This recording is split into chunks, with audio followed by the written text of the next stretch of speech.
नमस्कार, बहुत स्वागत है आपका डिबेट लाइव बड़ी बहस मध्य प्रदेश में। मैं हूं आपके साथ अमित शर्मा। भोपाल से लेकर ओरछा तक आस्था और सियासत का संगम दिखाई दे रहा है। मुख्यमंत्री डॉक्टर मोहन यादव कहते हैं, हमारी सरकार खुलकर जय श्री राम करती है। कांग्रेस के राम के नाम से पेट में दर्द होता है। ओरछा में 239 करोड़ के राम राजा लोक का निर्माण, 18 लोगों की परियोजना और 2200 करोड़ के धार्मिक विकास कार्य। लेकिन सवाल यह है, क्या यह राम राज्य का सपना है या राम राजनीति का नया अध्याय? दीपावली नजदीक है और मध्य प्रदेश की सियासत में फिर वही सवाल गूंज रहा है, राम के नाम पर असली आदर्श कौन? देखिए ये रिपोर्ट।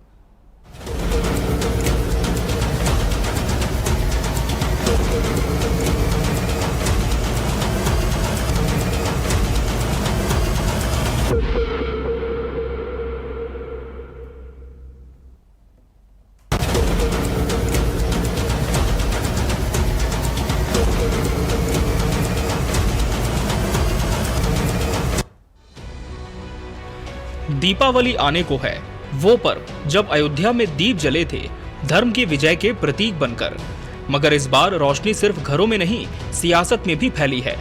मध्य प्रदेश में सरकार कहती है, हम राम राज्य के आदर्शों पर चल रहे हैं, तो विपक्ष पूछता है, क्या ये राम राज्य है या राम राजनीति? भगवान राम का मध्य प्रदेश से गहरा नाता है। चित्रकूट और ओरछा, मुख्यमंत्री डॉक्टर मोहन यादव का दावा है कि राम और कृष्ण दोनों के आदर्शों पर सरकार काम कर रही है।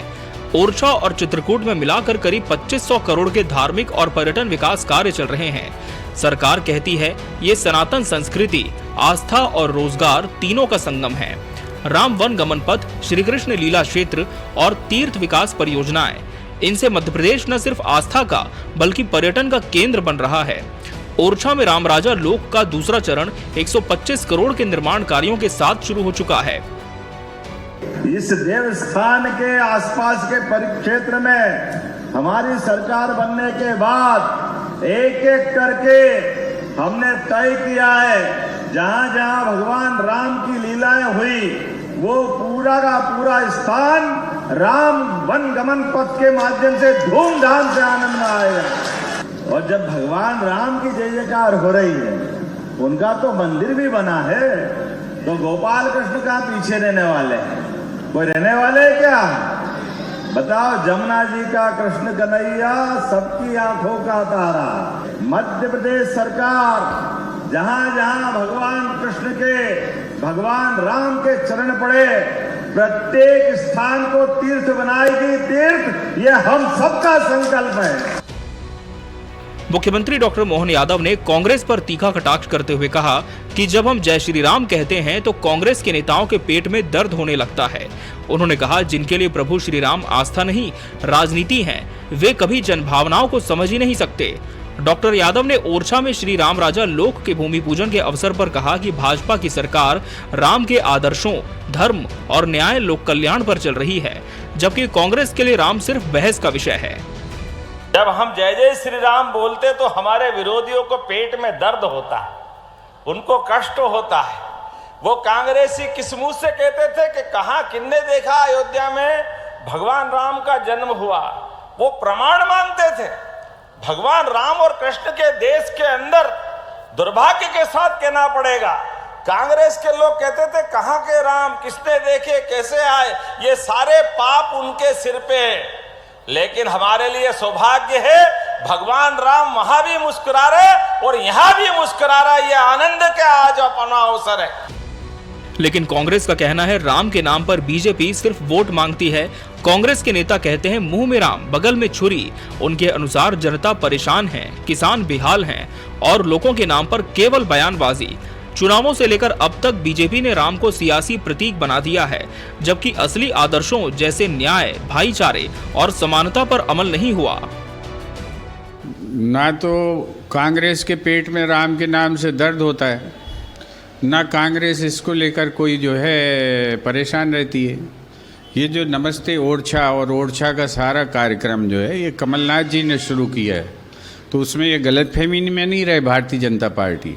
और भारतीय जनता पार्टी इतनी दो मुही पार्टी है कि जब गांधी जी रघुपति राघव राजा राम गाते थे, तो ये तो जो है 1905 और 15 की बात है। तब तो आरएसएस और बीजेपी तो राम का नाम भी नहीं लेती थी।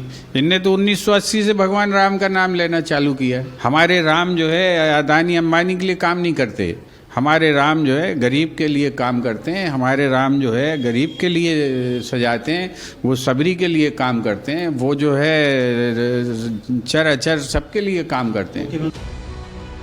राम राज्य का अर्थ था न्याय, धर्म और सबके लिए सुख। आज वही राम राज्य सियासी मंच पर है, जहां हर नेता राम को अपने पक्ष में साबित करने में लगा है। ओरछा में राम राजा लोक बन रहा है, पर क्या शासन में भी राम राज्य उतर रहा है? दीपावली आने वाली है, आइए सोचें, राम के नाम की सियासत में कहीं राम के आदर्श तो नहीं खो गए हैं? Bureau report, TV 24 news.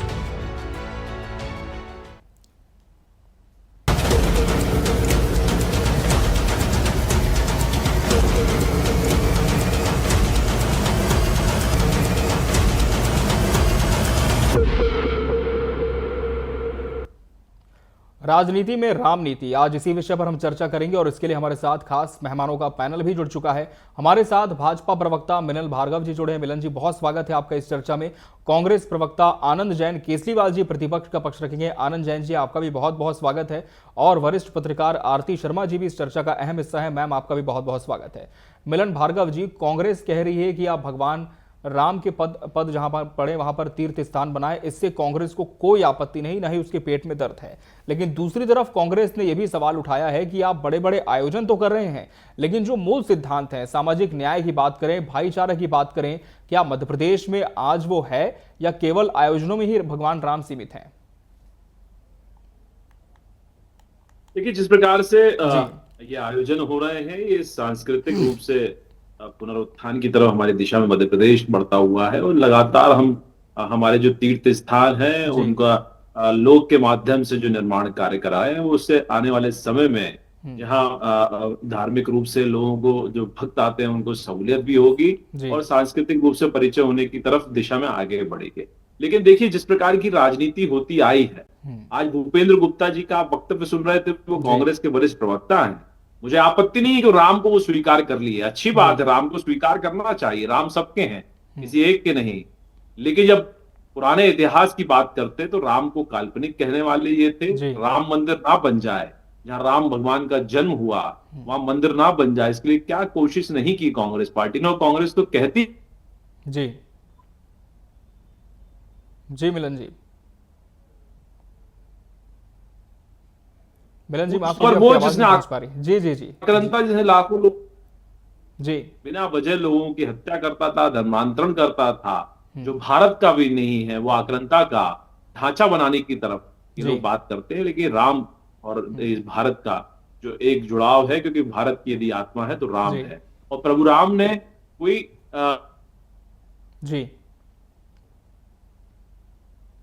जिस प्रकार से सामाजिक समरसता और जो सामाजिक ढांचे को उन्होंने एक रूप में बांध कर जो संदेश मानव जाति को दिया, उस संदेश को लेकर भारत की सभ्यता, भारत की संस्कृति निरंतर चलती आई है। उस संस्कृति में हम सब समाये हुए हैं।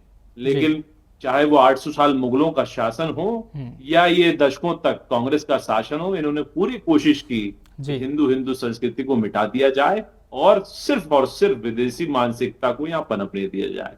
लेकिन ये देश 800 साल ना ये मिटा पाए, ना मिटा पाएंगे। राम सबके हैं, जितनी जल्दी स्वीकार कर लें अच्छी बात है। भूपेंद्र जी ने स्वीकार कर लिए, लेकिन सोनिया गांधी जी स्वीकार नहीं करेंगे, राहुल गांधी जी स्वीकार नहीं करेंगे। कांग्रेस तो इस परिवार की है, बंधुआ मजदूर है। जो ये परिवार कहता है वो कांग्रेस है और कांग्रेस रहेगी। ठीक है।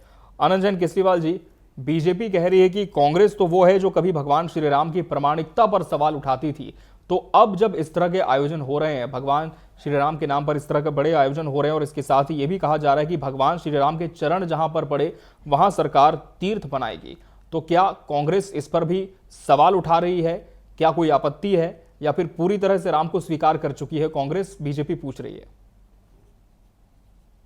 राम को तो स्वीकार इस देश का हर व्यक्ति, हर सनातन संस्कृति का या कोई भी व्यक्ति, और राम की स्वीकृति में कोई संशय है ही नहीं। ये भ्रम सिर्फ भारतीय जनता पार्टी ने फैलाया है। भगवान राम के मंदिर का अगर ताला खुलाया है तो राजीव गांधी जी ने खुलवाया है।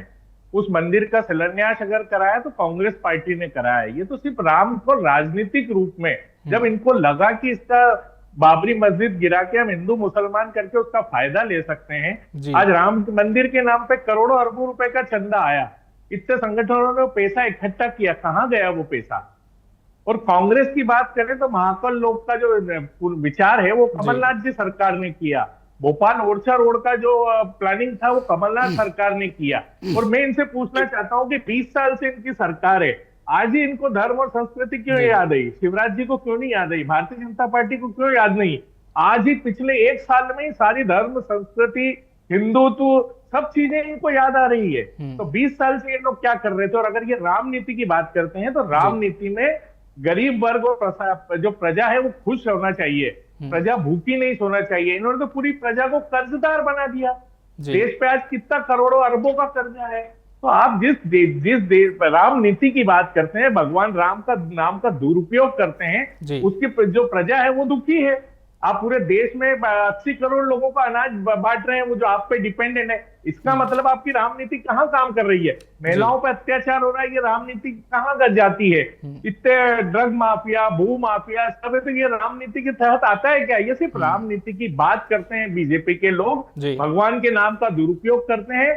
ये कोरोना में लोग मर रहे हैं और ये थाली बजवाते हैं। तो इनको राम से कोई लेना देना नहीं है। राम का अस्तित्व को इन्होंने हमेशा दिग्भ्रमित किया है कांग्रेस पार्टी का नाम लेके। और कांग्रेस पार्टी, ये आत्मिक विषय है भगवान राम का और धर्म का, उसमें किसी को सर्टिफिकेट देने की जरूरत नहीं है कि कांग्रेस स्वीकार कर रही है या मैं स्वीकार करूं या ना करूं। भगवान के अस्तित्व तो अपना अस्तित्व है, पर आपने मंदिर के अलावा क्या किया इस देश की जनता के लिए, इस प्रदेश की जनता के लिए? धर्म के नाम पर आज भी इतने लोग बेरोजगार हैं। क्या ये देश राम नीति है? अगर ये राम नीति को मानते हैं, प्रजा को अगर कर्जदार बनाना राम नीति मानते हैं, तो भगवान राम की कृपा है आप पे, आप कुछ भी कर सकते हैं। जी आरती शर्मा जी, पहले भगवान श्री राम का नाम तभी लिया जाता था, अक्सर तभी चर्चा होती थी जब चुनाव सर पर होते थे, मंचों से ये नाम बार बार सुनने को मिलता था। अभी तो फिलहाल प्रदेश में, देश में कुछ इस तरह के चुनाव भी नहीं हो रहे हैं। हालांकि दूसरे राज्यों में जरूर कुछ चुनाव हो रहे हैं, लेकिन जहां तक मध्य प्रदेश का संदर्भ है, आरती जी क्या माना जाए, किसने भगवान श्री राम को स्वीकार किया, उनका सम्मान किया, और आज जो इतना बड़ा आयोजन हुआ है ओरछा में, क्या वाकई इसका श्रेय कांग्रेस की कमलनाथ सरकार को देना सही है, जैसा कि कांग्रेस दावा कर रही है? देखिए अमित, मुझे ऐसा लगता है राम हो, कृष्ण हो या भगवान, हम तो शिव की नगरी में भी रहते हैं। जी मैम। मुझे लगता है ये सिर्फ देवता नहीं है, ये हमारे सनातन धर्म में ये नीति निष्ठा के प्रतीक है। जी। जब हम बात करें, मैं भी आप दोनों प्रवक्ताओं को सुन रही थी, वो बीजेपी और कांग्रेस की बात नहीं है। यहाँ अगर हम बात कर रहे हैं भगवान राम की, मैं आपको बताना चाहूंगी हमारा सनातन धर्म जो है ना, इसमें ये मंदिर और ये देवता लोग उत्सव वाली चीजें नहीं है। यहाँ सर्वे भवन्तु सुखीन वाला मामला है। ये राजनीति से जोड़ के जो हम इसको राम नीति, और जो आपने एक टॉपिक भी आज जो छेड़ा है, इस पूरे मामले में मैं कहना चाहूंगी कि भगवान राम के ऊपर जो काम चल रहा है, जो विकास कर रही है इस सरकार, मुझे ऐसा लगता है ये कहीं ना कहीं रोजगार को बढ़ावा देने की बात है।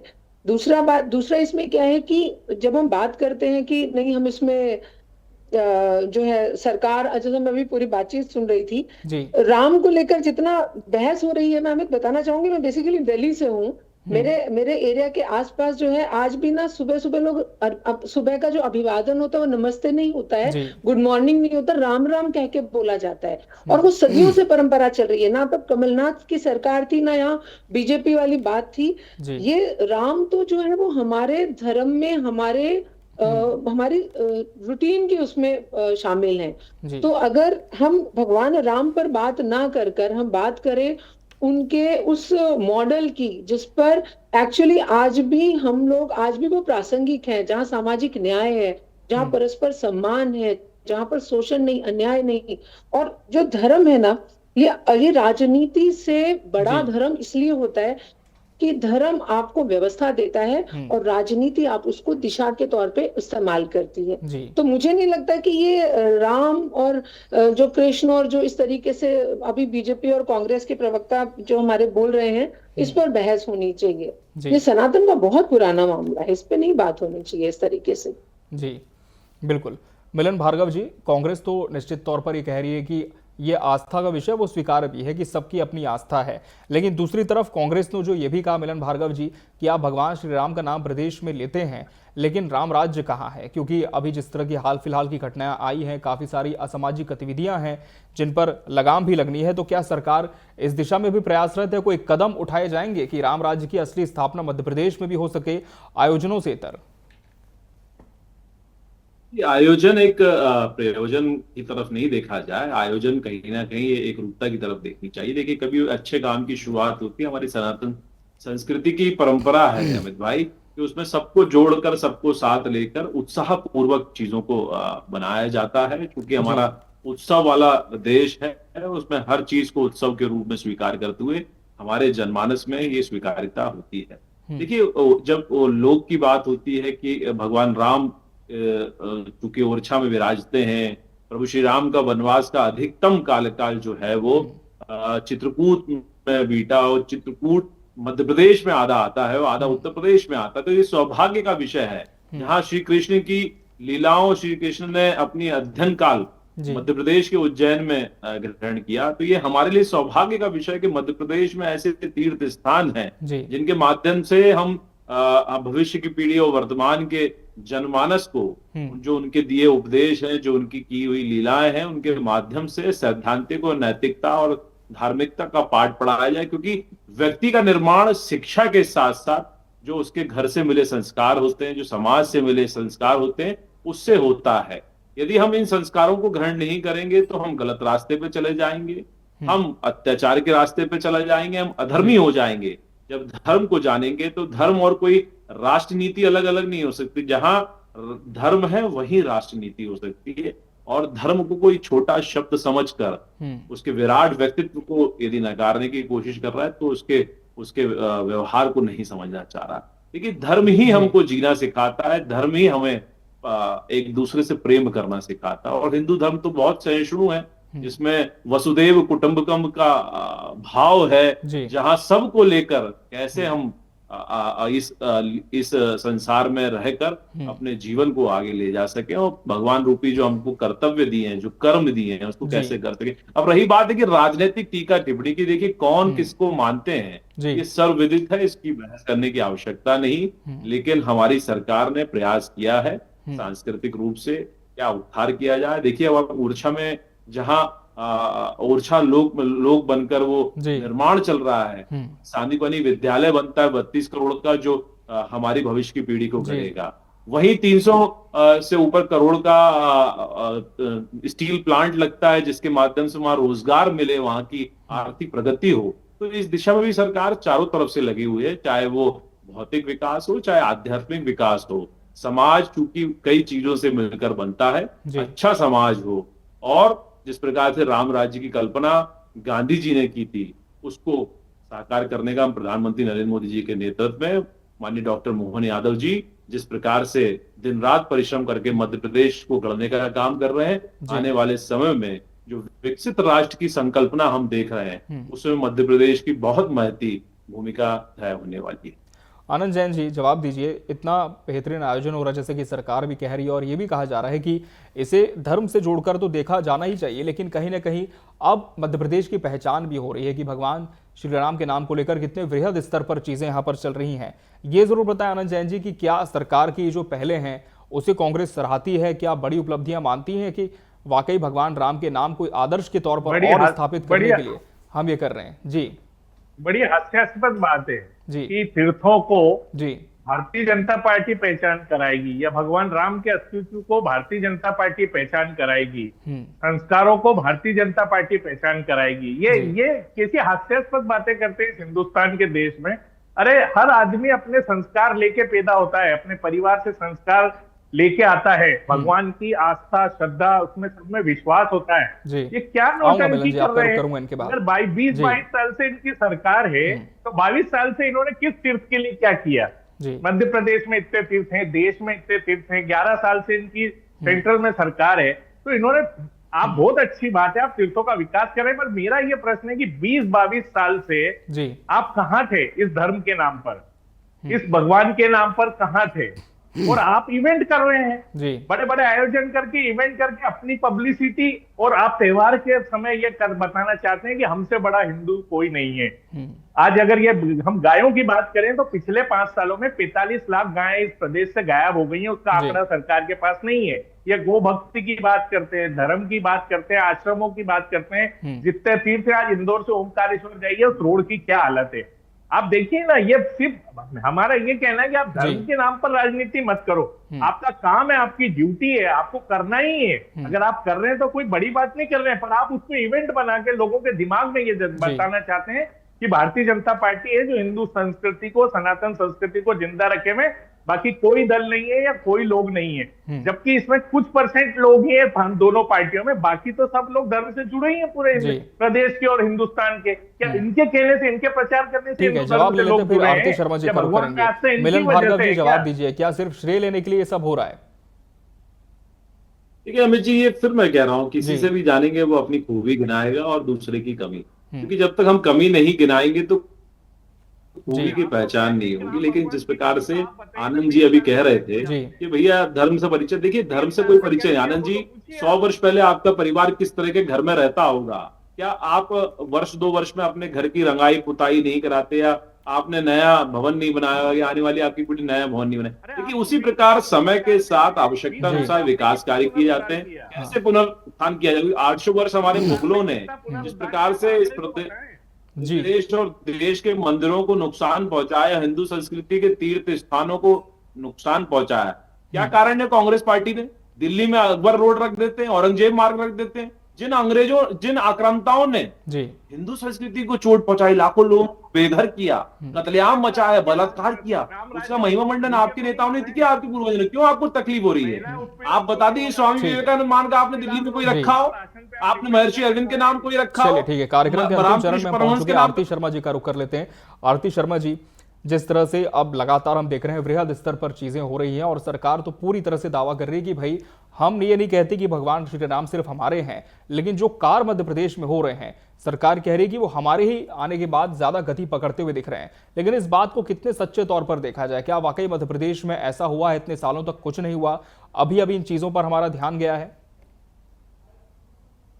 नहीं अमित, आप ऐसा बोल रहे हैं, लेकिन मुझे ऐसा लगता है कि अभी पिछले दिनों मध्य प्रदेश टूरिज्म मार्ट एक आयोजन था, एक बहुत बढ़िया आयोजन था। पूरे देश विदेश से इवन 27 कंट्रीज के लोग यहाँ आए थे। मैंने एक प्रेजेंटेशन सुना, उसमें ये था कि अगर कोई यूनिट यहाँ पर अपना निवेश कर रही है, 50 से 100 करोड़ का अगर वो निवेश करती है तो करीबन 2500 लोगों को रोजगार मिलता है। हम यहाँ पे राम राजा लोक का निर्माण कर रहे हैं और ऐसे बहुत सारे निर्माण कार्य जिन्हें धार्मिक विकास परियोजनाएं कही जा रही है। लगभग 2000 से ऊपर करोड़ की ये योजनाएं हैं। इसमें मेरा सिर्फ यही था कि एक तो तर्क ये है कि इससे रोजगार बढ़ेगा, पहली चीज।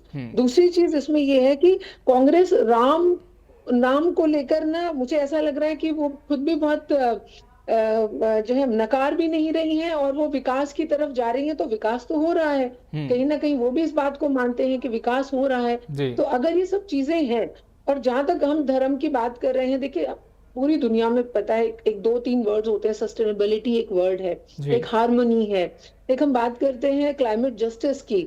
तो ये जो जिन पे पूरी दुनिया चल रही है, हमारे सनातन धर्म में ये तीनों चीजें ऑलरेडी है। हम अपनी प्रकृति को अपना ईश्वर मानते हैं, हम पृथ्वी जल वायु इनकी पूजा करते हैं। तो जब हम पूरी दुनिया हमारे ही सनातन धर्म को कहीं ना कहीं प्रत्यक्ष अप्रत्यक्ष रूप से मान रही है, और मैं पहले बोल चुकी हूँ कि जो व्यवस्था हमारी सनातन धर्म ने जो बनाई है, और जिस कितने सदियों काल से जो राजनीति उस दिशा की तरफ जा रही है, जिसमें रोजगार भी है, जिसमें अन्याय पर रोक है, जिसमें शोषण पर रोक है, और एक राम राज्य की परिकल्पना की गई है, अगर वो आज हो रही है तो मुझे नहीं लगता ये बहस का विषय। निश्चित तौर पर, और होना भी यही चाहिए कि राम राज्य की जो परिकल्पना की गई है वो धरातल पर भी साकार होती हुई नजर आए। बहरहाल समय हमारे पास इतना ही था। इस चर्चा के लिए आप सभी मेहमानों का बहुत बहुत धन्यवाद, हमसे इसमें जुड़ने के लिए और इसका हिस्सा बनने के लिए। इसी के साथ बड़ी बहस डिबेट लाइव मध्य प्रदेश में आज के लिए फिलहाल इतना ही। मुझे और पूरी टीम को दीजिए इजाजत। नमस्कार।